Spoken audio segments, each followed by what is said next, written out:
how to create a talking AI avatar for free using Capcut in PC. In Capcut PC, you need an audio. Scroll to the right on the timeline, click this voiceover or the microphone option, or you can drag an audio of your choice. This is how to create a free AI avatar. Once you have your audio clip, select and highlight by dragging your left mouse on the timeline like so. As we can see here, we're going to have to transcript this audio. Right click, locate the option transcript, below delete and generate captions. This is a free Capcut PC or desktop feature. Once here, click and highlight the text on the top left hand screen. Scroll to the right on the top right hand screen.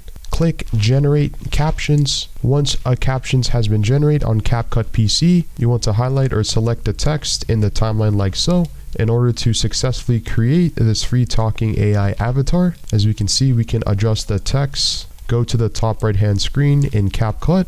Locate the fifth option, AI avatars. As you can see, this is a Capcut PC or desktop feature. You can choose or locate an avatar that's trending, marketing, beauty, etc. You can click here. It's going to download Santa. Go down and click on next on the bottom right hand screen. You can custom the voice and then click on generate on the bottom right hand screen completely for free.